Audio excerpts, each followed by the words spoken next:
안녕하세요. 미래를 설계하라 경제S 진행의 염지연입니다. 오늘은 최윤희, 이정현, 그리고 김하일 아나운서와 함께하겠습니다. 어서 오세요. 오늘 시장을 움직인 핵심 키워드는 미국과 이란 간의 종전 기대감이었습니다. 로이터 통신 등 주요 외신에 따르면 양국은 현재 2단계 협상안을 조율 중인 것으로 알려졌습니다. 구체적으로는 45일간의 휴전에 합의한 뒤 이후 본격적인 종전 협상에 돌입하는 방식인 건데요. 나아가 AP통신과 인터넷 매체 악시오스 등은 양측이 현재 막판 물밑 조율을 진행하고 있다고 보도하며 평화 정책에 대한 기대감을 키웠습니다. 오늘 경제S에서는 이 같은 평화 기대감이 시장에 어떤 변화를 가져왔는지, 그리고 투자자들은 어떤 전략으로 대응해야 할지 짚어보겠습니다. 먼저 간밤 뉴욕 증시 소식부터 만나보시죠. 최윤희 아나운서 전해주세요. 네, 간밤 미 증시 이슈 브리핑입니다. 먼저 첫 번째 이슈입니다. 미국과 이란 간 협상 진전에 대한 기대감이 이어지면서 뉴욕 증시 소폭 상승 마감했습니다. 다우지수는 0.3%, S&P 500과 나스닥 역시 각각 0.4%, 0.5% 상승하며 위험자산 선호 심리가 일부 회복되는 모습이었습니다. 현재 시장은 전쟁 장기화에 대한 우려와 외교적 해결 가능성을 동시에 반영하고 있습니다. 여기에 더해 곧 시작되는 1분기 실적 시즌에 대한 기대감도 증시 상승을 지지하고 있습니다. 다만 불확실성은 여전히 남아 있습니다.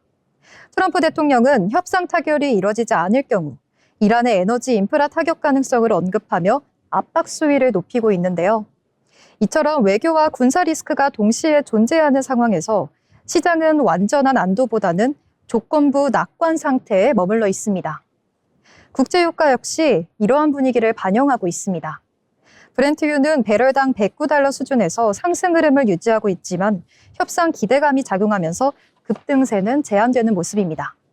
결국 현재 시장은 리스크가 해소된 국면이라기보다는 리스크의 방향성이 점차 완화 쪽으로 기울고 있다, 선 반영하고 있는 단계로 볼 수 있습니다.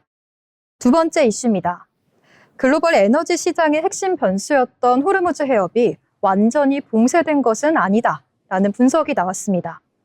현장 조사 결과 해협을 통과하는 선박은 여전히 존재하며 최근에는 하루 약 15척 수준까지 통행량이 증가한 것으로 나타났습니다. 정상 대비 크게 낮은 수준이지만 완전 봉쇄가 아닌 부분적 통제 상태임을 의미합니다. 특히 일부 유조선은 위치 식별 장치를 끈 채 운항하면서 실제 물동량은 공식 통계보다 더 많을 가능성이 있습니다. 또한 이러는 선박 통과를 전면 차단하기보다는 사전 승인 방식으로 선별적으로 허용하고 있으며 현재 상황은 봉쇄보다 관리된 긴장 상태에 있다는 분석도 나오고 있습니다. 이 변화는 시장 해석에 중요한 영향을 미칩니다. 기존에는 봉쇄에서 유가 급등으로 이어졌다면 지금은 공급이 완전히 끊기지 않는 대신 불확실성이 지속되는 구조로 바뀌고 있습니다. 이에 따라 유가는 급등보다는 변동성이 확대되는 흐름을 보이고 있으며 시장에서는 단기 가격보다 장기적인 리스크를 더 반영하기 시작했습니다. 특히 이번 사태는 글로벌 원유 공급망이 얼마나 지정학적 변수에 취약한지를 다시 한번 보여주고 있습니다. 즉 이번 이슈는 단기 이벤트를 넘어 향후 에너지 시장 전반에 상시적인 리스크 프리미엄을 형성할 가능성이 있습니다. 네, 세 번째 이슈입니다. 워렌 버핏이 금융시장에 대한 경고 메시지를 내놨습니다. 버핏은 금융 시스템은 서로 긴밀하게 연결되어 있어 한 곳의 문제가 빠르게 확산될 수 있다고 강조했습니다. 특히 최근 사모신용 시장을 중심으로 유동성 리스크가 커지고 있다는 점을 지적했는데요. 이를 붐비는 급장에서 불이 나면 사람들이 출구로 몰리는 상황에 비유하며 위기 상황에서는 남들보다 먼저 대응하는 것이 중요하다고 설명했습니다. 이 발언은 최근 일부 사모신용 펀드에서 환매 압력이 나타나고 있는 상황과 맞물리면서 시장에서는 금융 시스템 내 숨은 리스크에 대한 경계심을 높이는 계기가 되고 있습니다. 특히 사모신용 시장은 전통적인 금융 시스템보다 규제가 상대적으로 적기 때문에 유동성 문제가 발생할 경우 충격이 빠르게 확산될 수 있다는 점에서 주의가 필요하다고 경고했습니다. 다만 버핏은 시장 전반에 대해서는 비교적 차분한 시각을 유지했습니다. 과거에도 증시가 큰 폭으로 하락한 사례가 있는 만큼 현재 변동성은 장기 투자 관점에서는 과도한 우려가 아니다라고 말했습니다. 즉, 이번 발언은 단기적으로는 리스크 관리가 필요하지만 장기적으로는 시장에 대한 신뢰를 유지해야 한다. 균형 잡힌 메시지로 해석할 수 있습니다. 네, 정리해보면 현재 글로벌 시장은 전쟁 리스크, 또 에너지 변수, 금융 시스템 불안 등 여러 요인이 동시에 작용하고 있다는 점입니다. 하지만 협상 진전 기대와 기업 실적에 대한 낙관론이 맞물리면서 시장은 극단적인 하락보다는 균형 잡힌 흐름을 찾아가고 있는 모습입니다. 지금까지 이슈 브리핑이었습니다. 네, 이렇게 최윤희 아나운서와 함께 지난밤 미국 증시에는 어떤 이슈들이 있었는지 짚어봤는데요. 이어서 우리 시장에서 오늘 주목해볼 만한 뉴스들도 함께 체크해봐야겠죠. 이정현 아나운서와 함께 이야기해보겠습니다. 서울 지역 휘발유 평균 가격이 리터당 2,000원대로 올랐습니다. 유가정보 시스템 오피넷에 따르면 오늘 오전 9시 기준 전국 주유소 평균 휘발유 가격은 리터당 1,964원 7전으로 전날보다 6원 4전 올랐고 서울 평균 휘발유 가격은 리터당 2,000원 3전으로 전날보다 9원 9전 올랐습니다. 서울의 평균 휘발유 가격이 2,000원대를 기록한 것은 러시아 우크라이나 전쟁 여파로 고유가가 지속됐던 지난 2022년 7월 이후 약 3년 8개월 만입니다. 두 번째 뉴스입니다. 택시와 버스가 운전자 없이 자율주행하는 시대가 돌았습니다. 자율주행 기술을 적용한 서울 대중교통이 상용화 과정을 밟고 있는데요. 목적지까지 이동할 뿐만 아니라 터널 통과나 차로 변경도 가능합니다. 1년 반가량 무료 운영을 거쳐 서울시가 어제부터 유료화에 나갔는데요. 지난달 말부터 새로 배치된 이 자율주행 버스는 일반 버스보다 30분 빨리 운행을 시작하며 시민들의 호응을 얻고 있습니다. 마지막 뉴스입니다. 정부가 국민 70%에게 지급하는 고유가 피해 지원금을 취약계층은 이번 달, 나머지는 5월 중 지급을 목표로 추진하겠다고 밝혔습니다.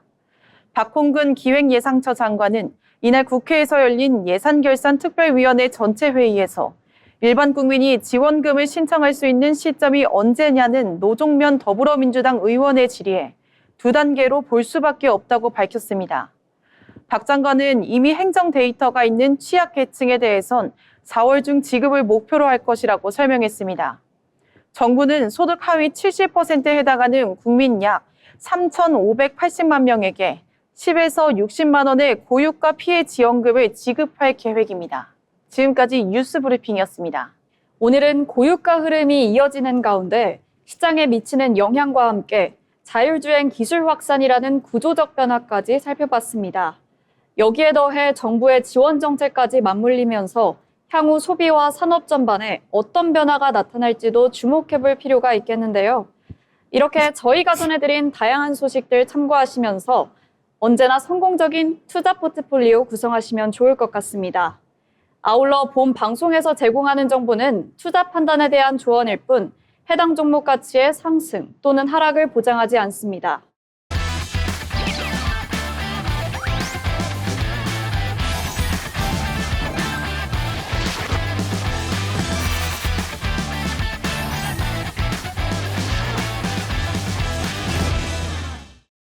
네, 이번 시간은 부자가 되고 싶은 아나운서들이 모여 주식과 경제 이야기 나눠보는 돈의 맛 시간입니다.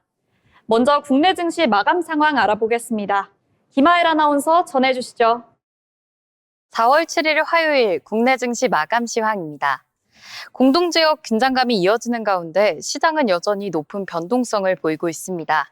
다만 오늘은 이러한 지정학적 리스크 속에서도 삼성전자의 깜짝 실적과 기업 실적 기대감이 투자 심리를 지지하는 모습입니다. 오늘 증시 자세히 살펴보겠습니다. 먼저 코스피 지수입니다. 코스피는 전거래일보다 0.82% 상승하면서 5,494선에서 마감했습니다. 장 초반 상승 출발한 뒤 한대 상승폭을 확대했지만 오후 들어 일부 상승폭을 반납하는 흐름이었습니다. 반대로 코스닥은 1.02% 하락하면서 1,036선에서 마감했습니다. 장 초반 상승 흐름을 보였지만 하락 전환하면서 뚜렷한 반등 시도 없이 마감했습니다. 코스피 수급 상황 이어서 살펴보겠습니다.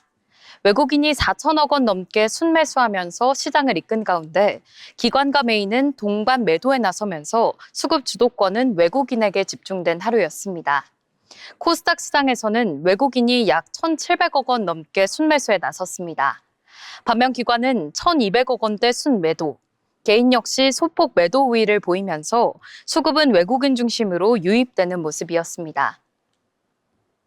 코스피 시가총액 상위 종목 가운데 삼성전자가 1.76% 상승하면서 1분기 호실적 기대감을 반영했습니다. SK하이닉스 역시 3%대 상승으로 반도체 업종 전반의 강세 흐름을 이어갔습니다. 현대차도 0.85% 상승하며 대형주 전반이 지수 상승을 지지하는 모습이었습니다. 코스닥 시가총액 상위 종목 가운데서는 알테오젠이 2.21% 하락하며 약세를 보였고 삼천당제약은 16.01% 급락하며 지수의 부담으로 작용됐습니다.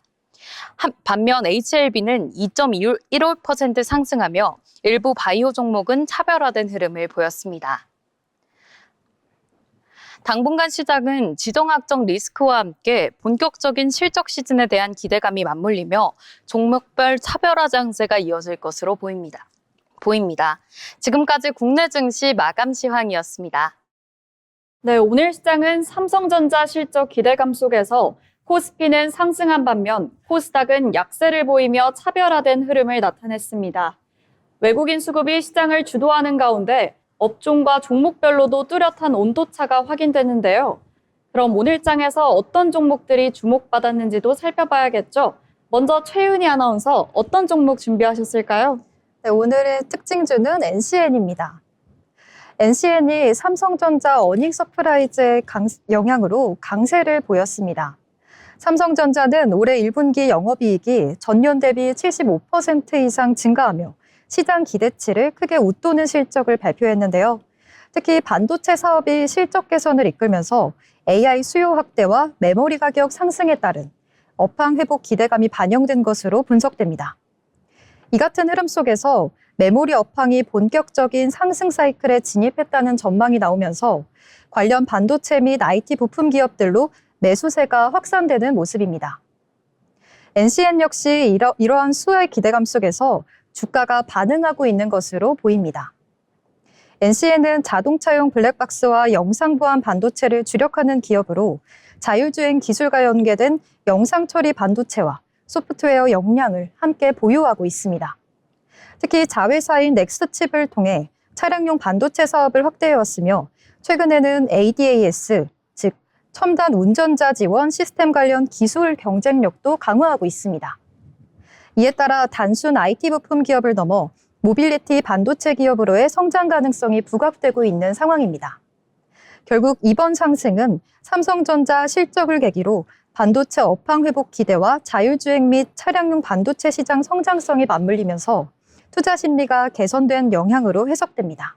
네, 그럼 차트 보겠습니다. 시가는 895원으로 또 고가는 29.9%를 기록한 1,153원에 종가도 1,153원으로 마감했습니다. 지금까지 NCN이었습니다.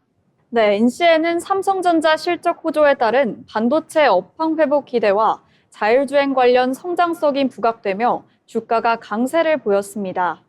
이처럼 업황 개선과 미래 산업 기대감이 맞물린 NCN의 흐름 계속해서 주목해보면 좋을 것 같습니다. 다음으로 오늘 시장에서 눈에 띄는 종목 저와 함께 살펴보겠습니다. 삼천당제약이 19% 급락하며 장을 마감했는데요. 그 배경에 대해 함께 짚어보겠습니다. 전날 기자간담회에서 대규모 블록딜 계획을 철회하고 최근 제기된 의혹에 대해 해명에 나섰지만 시장의 의구심을 해소하지 못했다는 평가가 나오면서입니다. 오늘 장 초반부터 삼천당제약은 전거래일 대비 14.58% 하락한 52만 8천 원에 거래됐습니다. 전날 삼천당제약은 서울 서초동 본사에서 기자간담회를 열고 최근 회사에 제기된 각종 의혹에 대해 해명했습니다. 전인석 대표는 우선 2,500억 원 규모의 블록딜 계획과 관련해 고점 매도가 아니라 증여세와 양도세 등 약 2,335억 원의 세금을 납부하기 위한 목적이었다며 계획을 전면 철회한다고 밝혔습니다. 회사 측은 미국 FDA의 정식 제네릭 허가 신청에 앞서 개발 전략을 사전 논의하는 프리-ANDA 미팅 요청 및 회신 문서를 공개했습니다. 다만 시장에서는 해당 문서만으로는 실제 제네릭 트랙으로 최종 심사를 받을 수 있을지에 대해 의문이 제기된 상황입니다. 그럼 다음 특징주도 함께 만나보겠습니다. 이정현 아나운서, 어떤 종목일까요? 네, 제가 준비한 특징주는 삼성전자입니다. 삼성전자의 분기 영업이익이 우리 기업 최초로 50조 원을 넘어섰습니다. 지난해 연간 영업이익보다 큰 숫자인데 AI 호황에 힘을 받은 메모리 반도체 덕입니다. 오늘은 삼성전자뿐만 아니라 반도체 소재, 부품, 장비 업체, 이른바 반도체 소부장들도 동반 상승 흐름을 보이면서 시장 분위기가 들썩이는 모습을 보였습니다. 증권가에서는 1분기 메모리 가격이 예상치를 웃돌았고 상승 흐름은 2분기에도 이어질 것으로 보인다며 하반기로 갈수록 개선폭이 확대되면서 영업이익 역시 1분기 기점으로 본격적인 증가 국면에 들어설 것이라고 전망했습니다. 그러면 삼성전자의 차트 한번 보시겠습니다. 오늘 시가는 19만 8천 원으로 시작해서 최고가 20만 9,500원까지 올랐다가 마지막으로 19만 6,500원에 마무리했습니다. 삼성전자의 상승세는 당분간 이어질 것이라고 전망됩니다. 네, 삼성전자의 깜짝 실적을 계기로 반도체 업황 회복 기대가 커지며 시장 전반에 온기가 확산됐습니다. 소부장 종목들까지 동반 상승세를 보인 가운데 향후 실적 개선 흐름에도 관심이 쏠리고 있는데요. 네, 이렇게 오늘 주목받았던 특징주들을 만나봤습니다. 저희가 전해드리는 내용들 참고하셔서 투자 포트폴리오를 구상하시면 좋겠습니다. 계속해서 증권사에서 발간한 리포트를 알기 쉽게 전해드리는 투자 리포트 시간입니다. 최윤희 아나운서, 오늘은 어떤 내용 준비하셨을까요? 네, 증권사 산업 리포트를 통해 최근 글로벌 경제 흐름과 향후 시장 방향성을 짚어보겠습니다. 대신증권에서는 미국 고용, 침체도, 또 인상도 없다라는 제목의 리포트를 발표했는데요. 최근 시장이 크게 흔들릴 때마다 가장 먼저 확인하는 지표가 바로 고용입니다. 경기가 무너질지 아니면 금리가 다시 오를지 그 방향을 결정짓는 핵심 변수가 바로 고용이기 때문인데요. 먼저 최근 발표된 3월 고용 지표부터 보면 미국 비농업 고용은 약 17만 8천 명 증가하며 시장 예상치를 크게 웃돌았습니다. 실업률도 4.3%로 다시 하락했는데요. 표면적으로 보면 고용이 꽤 강하다라고 볼 수 있습니다. 하지만 내용을 조금 더 들여다보면 이렇게 단순하게 볼 수는 없습니다. 실업률 하락의 주요 원인은 취업자 증가가 아니라 노동 공급 감소였고 시간당 임금감 상승률 역시 약 3.5% 수준으로 떨어지며 최근 5년 내 가장 낮은 수준을 기록했습니다. 즉 고용은 늘었지만 임금 상승 압력은 오히려 둔화된 상태입니다. 여기서 중요한 포인트는 최근 고용 흐름의 패턴입니다. 올해 들어 고용 지표는 증가와 감소를 반복하는 이른바 퐁당퐁당 흐름을 보였는데요. 실제로 16만 명 증가, 13만 명 감소, 17만 명 증가. 이처럼 변동성이 크게 확대되고 있습니다. 이 의미는 단순합니다. 한 달 데이터만으로 경기 방향을 판단하기 어렵다는 분석인데요. 이러한 변동성의 주요 원인으로는 날씨와 같은 일시적인 요인입니다. 연초에는 온화한 날씨로 고용이 늘었다가 한파로 인해 다시 줄어드는 등 단기적인 외부 변수의 영향이 크게 작용했다는 분석입니다. 실제로 3월은 한 달 내내 온화한 날씨가 이어지면서 고용이 다시 반등한 것으로 해석됩니다. 그렇다면 핵심 질문입니다. 지금 고용은 좋은 걸까요? 나쁜 걸까요? 결론부터 말씀드리면 좋지도 나쁘지도 않은 상태입니다. 이를 조금 더 쉽게 풀어보면 이렇습니다. 고용 시장이 무너지지 않았기 때문에 경기 침체를 걱정할 단계는 아니고 또 그렇다고 과열되지도 않았기 때문에 금리 인상을 걱정할 상황도 아니다랍니다. 즉 현재 고용 시장은 균형에 가까운 상태라고 볼 수 있습니다. 실제로 3개월 평균 고용 흐름을 보면 완만하지만 개선되는 모습이 이어지고 있고 해고 지표 역시 크게 늘어나지 않으면서 고용시장의 안정성이 유지되고 있습니다. 이 부분이 중요한 이유는 통화정책과 직결되기 때문입니다. 과거처럼 고용이 과열되면 임금 상승, 물가 상승, 결국 금리가 인상되는 흐름을 보였는데요. 지금은 임금 상승 압력이 크지 않기 때문에 이러한 악순환이 발생할 가능성도 낮은 겁니다. 그렇다면 시장에 주는 메시지는 무엇일까요? 현재 고용 상황은 주식시장 입장에서는 나쁘지 않은 환경입니다. 침체 리스크는 낮고 금리 인상 부담도 제한적이기 때문입니다. 다만 한 가지 변수는 남아 있습니다. 바로 에너지 가격인데요. 만약 유가 상승이 장기화될 경우 가계의 실질 소득이 감소하면서 결국 소비 위축과 성장 둔화로 이어질 수 있습니다. 이 경우 시장은 인플레이션이 아니라 경기 둔화를 더 크게 반영할 가능성이 있습니다. 정리해보면 현재 미국 고용 시장은 급격히 나빠지지도 과열되지도 않은 상태입니다. 이러한 환경에서는 시장 방향이 급격하게 바뀌기보다는 완만한 흐름 속에서 외부 변수에 따라 움직일 가능성이 있습니다. 지금은 한 번의 지표보다 흐름을 보는 시각이 중요한 상황입니다. 고용시장이 무너지지 않는 한 시장의 하방 역시 제한될 가능성이 있습니다. 지금까지 투자 리포트였습니다. 네, 현재 미국 고용시장은 균형 상태를 보이며 비교적 안정적인 흐름을 이어가고 있습니다. 이로 인해 금리 인상 부담과 경기 침체 우려가 모두 제한되면서 주식시장에는 나쁘지 않은 환경이 조성되고 있는데요. 다만 향후 유가 등 외부 변수에 따라 시장 방향성이 달라질 수 있다는 점은 계속해서 주목해볼 필요가 있겠습니다. 아울러 본 방송에서 제공하는 정보는 투자 판단에 대한 조언일 뿐 해당 종목 가치의 상승 또는 하락을 보장하지 않습니다.